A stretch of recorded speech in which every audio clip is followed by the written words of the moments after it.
All right, I have got the Caddo sanded up to 180. It comes off.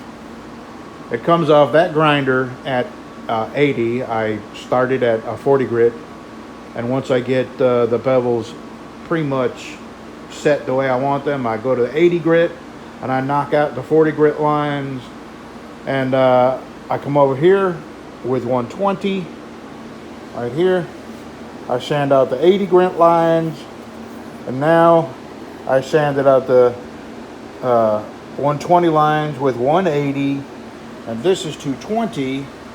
So I'll probably get back on this tomorrow. But tomorrow morning, let me put this up here.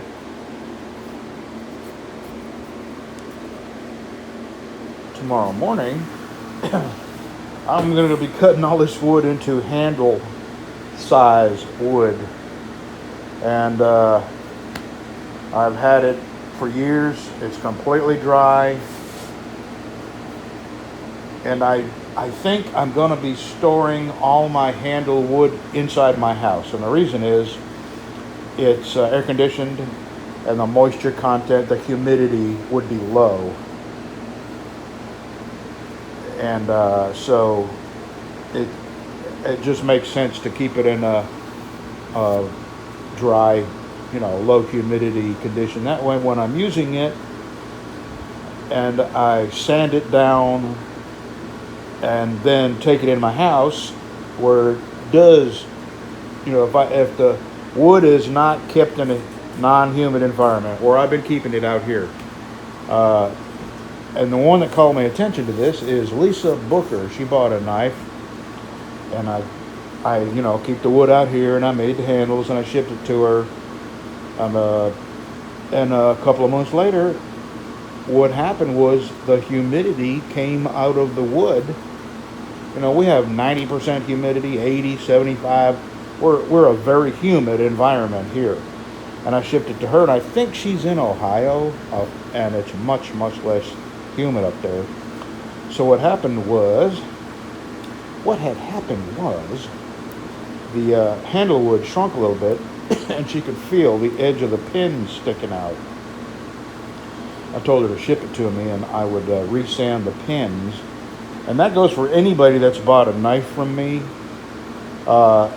If you ever start feeling the pins, and they're rough and they're sticking out from the edge of the wood, that's because the wood has lost the humidity that I would have naturally here. So there's two ways to combat that. One is to stabilize the wood, which is expensive to have done. And if I do it myself, it's expensive to buy the equipment and very, very time consuming.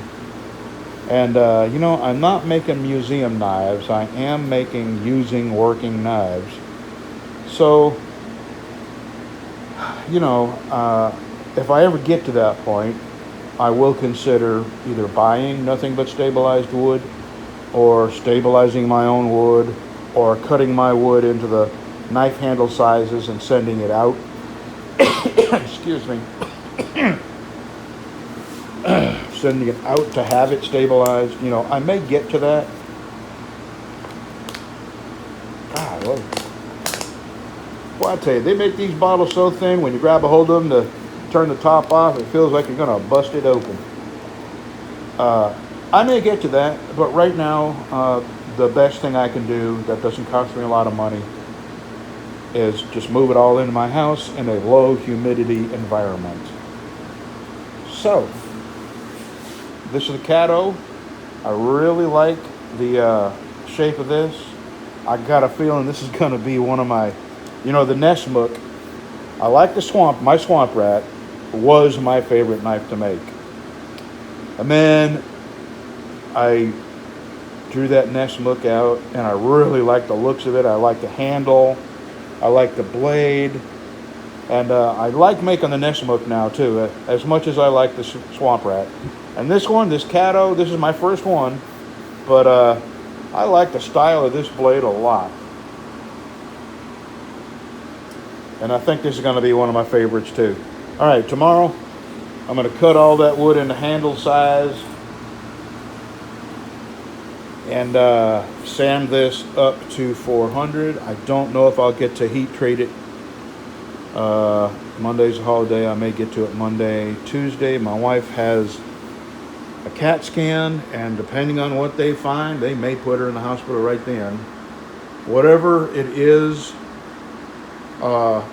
it's going to require hospitalization. We don't know if she's feeling terrible, she's weak, she's short of breath.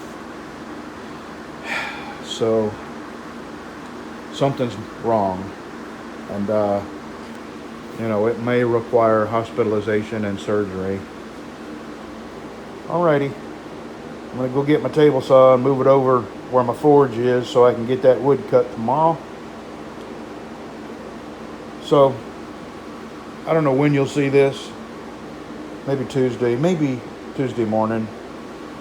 This is a Saturday now, and I have one coming out tomorrow, Sunday, that I've already uploaded. So maybe you'll see it Monday. Okay, if you see it Monday, have a good holiday. All right, it's the next day, and got my saw set up over here. I'm going to leave it over here. I'm going to leave that over here too. And here, it's going to be a long morning because a lot of this I got to study it and figure out how I want to cut it so the grain will show the nicest. And I'm at the end of this blade's life, so I may be putting that blade on today. I got an awful lot to cut, so let me get started. I think I'm going to cut the easy stuff first. All right, I've got all the easier stuff. I've got it cut into 2-inch widths. Now I'm going to cut it into 5-inch lengths, and then the next step is 3/8 thickness. So I can get all this put up, and I've got bins I'm going to put them in and get them out of the way, and those are going to take a little more thinking and studying on the grain and how I want to cut them. Dandruff. A very bad case of dandruff. It's all over me. I'm getting there. I've got it all cut up into all the stuff that I cut. I recut into knife handle thicknesses, 3/8. Now, I'm not sure I'm going to get to the big stuff down there today because I am tired of standing. So I may go in and sand on that Caddo I'm working on. And tomorrow is a wasted day.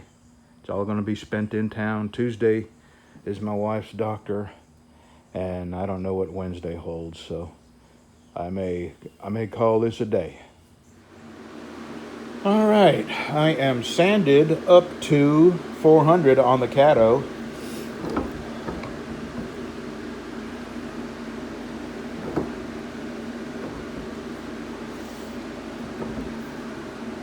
And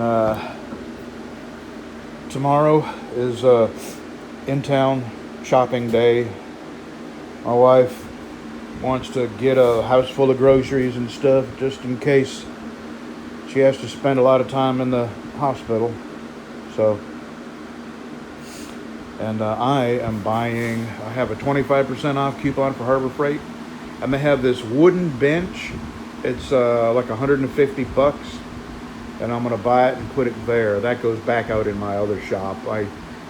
That was only temporary in here, and anyway, that's going back out in my other shop, and I'm putting a wooden bench right there. And that's where I'll do my Kydex. Put my Kydex press on there and everything. And in the winter, I'll have my oven back in here where I heat my Kydex up and do my tempering. Okay, let's see.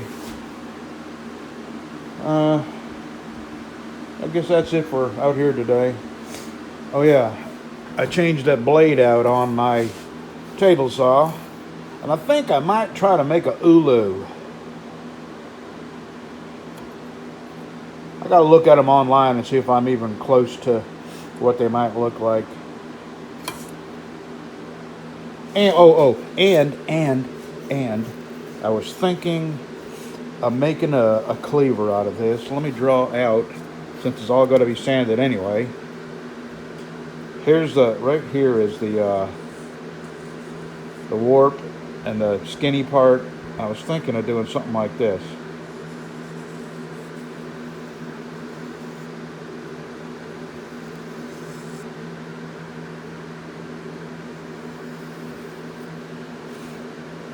You know, something like that.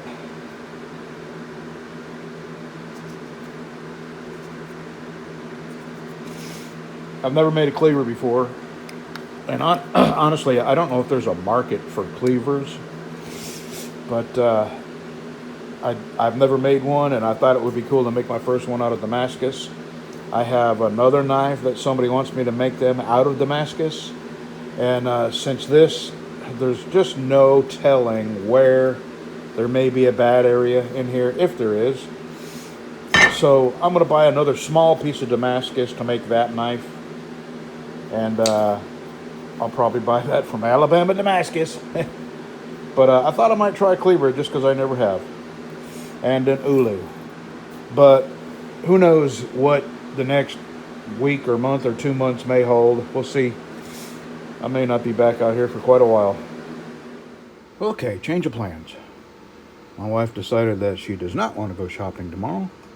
She wants to go shopping Tuesday. So tomorrow I will get that knife heat treated, tempered, cleaned back up with my logo etched. And in the meantime, with all that cutting I did of the handle wood, this is some cherry burl that Auntie Libtard gave me. And I've got it cut into knife-size pieces. And I'm going to send this out, and I'm going to have it stabilized. Because this is going to be the nicest stuff I've ever made handles out of.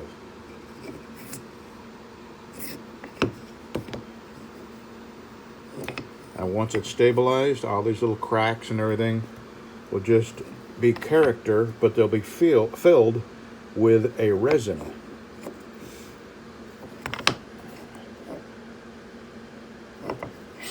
Oh, I can't wait to do this. I can't wait. And I don't know where I'm going to have to send them out. I'm going to get online right now and do a little research and see who does that. All right. See you later.